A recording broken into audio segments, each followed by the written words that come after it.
ഞാൻ നിങ്ങളുടെ സ്വന്തം പാവപ്പെട്ട ഇന്ത്യക്കാരൻ. എല്ലാവർക്കും സുഖമല്ലേ?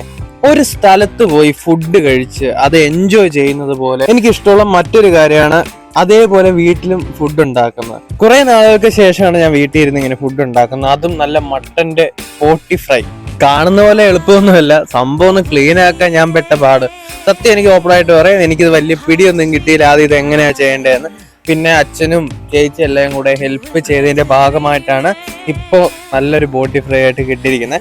ആദ്യം നമ്മൾ ചെയ്യാൻ വേണ്ടിയിട്ട് ഇതേപോലെ മട്ടന്റെ ബോട്ടി ഇതേപോലെ വാങ്ങാം, കുടലും എല്ലാം കൂടെ കാണും. ആദ്യം നല്ല തിളച്ച വെള്ളത്തിൽ ഇതിങ്ങനെ മുക്കി ഒരു 2 മിനിറ്റ് അവിടെ ഇരിക്കട്ടെ. അത് കഴിഞ്ഞ് അത് പുറത്തെടുത്തിട്ട് സാധാ പച്ചവെള്ളത്തിൽ മുക്കി വെച്ച് അപ്പം തന്നെ ഇത് അതിൻ്റെ ആ മുകളിലെ തൊലിയും കാര്യം എല്ലാം അപ്പം തന്നെ അത് ഇങ്ങനെ അടർത്തിയെടുക്കുന്ന രീതിയിൽ സിമ്പിളായിട്ട് അത് അപ്പം തന്നെ വരും. പക്ഷെ അതിൻ്റെ ചൂട് പോയി കഴിഞ്ഞാൽ പിന്നെ പാടായിരിക്കും. അതുകൊണ്ട് ആ ഒരു ചൂട് മാക്സിമം പോകുന്നതിന് മുന്നേ തന്നെ ഇത് ചെയ്യാൻ ശ്രമിക്കുക. ഇനി അത് കഴിഞ്ഞ് ഇതിൻ്റെ മെയിൻ പരിപാടി ഇതിൻ്റെ കുടൽ ക്ലീൻ ചെയ്യുന്നതാണ്. ഇനി അടുത്തതായിട്ട് കുക്കിംഗ് പരിപാടിയാണ്. അതിന് വേണ്ടി ഗ്യാസിൽ കുറച്ച് വെള്ളം വെച്ചിട്ട് നമുക്ക് ചെയ്യാനുള്ളത് വെള്ളം തിളപ്പിച്ചിട്ട് ഇതിലേക്ക് നമ്മൾ കഴുകി ക്ലീൻ ആക്കി വെച്ച ബോട്ടിയിട്ട് കുറച്ച് മഞ്ഞൾപ്പൊടി ഉപ്പിട്ട് ഒരു കുറേ നേരം ഏകദേശം ഒരു അരമണിക്കൂറെങ്കിലും ഇങ്ങനെ തിളപ്പിച്ച്, അതായത് അത് അവിടെ ഇരുന്നങ്ങ് വേവണം. അത് വെന്ത് കഴിഞ്ഞാൽ പിന്നെ നമുക്ക് ഫ്രൈ ചെയ്യുന്ന സമയത്ത് ഒത്തിരി നേരം വേവിക്കേണ്ട കാര്യമില്ല. അപ്പോൾ അത് വേവുന്ന വരെ നമ്മൾ ഇതേപോലെ അടുപ്പിൽ കത്തിച്ചതങ്ങ് വെക്കുക. ഒരു 2 സവോള, ഒരു 2 തക്കാളി, കുറച്ച് പച്ചമുളക്, ഇഞ്ചി, വെളുത്തുള്ളി. പച്ചമുളകും ഇഞ്ചിയും വെളുത്തുള്ളിയും കൂടെ ചതച്ചങ്ങ് എടുക്കണം. ആ ഒരു സമയം കൊണ്ട് എന്തായാലും നമ്മുടെ ബോട്ടി എല്ലാം വെന്ത് സെറ്റായി കാണാം. അത്ര ഇത് ചെറുതാക്കി മുറിക്കാൻ പറ്റുന്നു അത്രയും ചെറുതാക്കി മുറിക്കുക, അതായിരിക്കും കുറച്ചുകൂടി ടേസ്റ്റ് എന്ന് എനിക്ക് തോന്നി.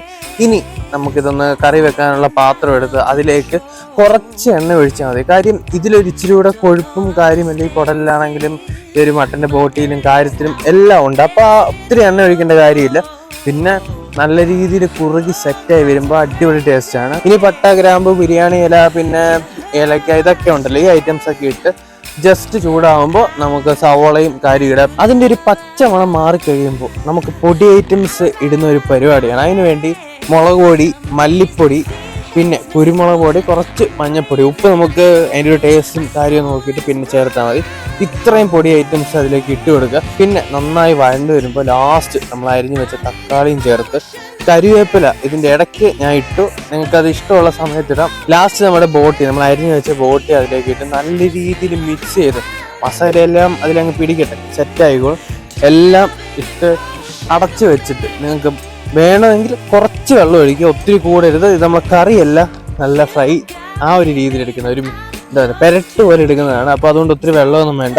അത് കഴിഞ്ഞ് അതിൻ്റെ മുകളിലേക്ക് കുറച്ച് മല്ലിയിലയും കൂടെ തൂകി അങ്ങിട്ട് ഒന്ന് അടച്ചു വെച്ചിട്ട് തുറന്നാൽ സ്മെല്ലൊക്കെ ആണെങ്കിൽ അൾട്ടിമേറ്റ് സാധനമാണ്. ഇത് ചോറിൻ്റെ കൂടെ നിങ്ങൾക്ക് വേറെ കറിയൊന്നും വേണ്ട, നല്ല കുത്തരി ചോറും ഇച്ചിരി പുളിശ്ശേരി ഈ ഒരു ബോട്ടി ഫ്രൈയും കൂടി ചേർത്ത് കഴിച്ചു നോക്കണം.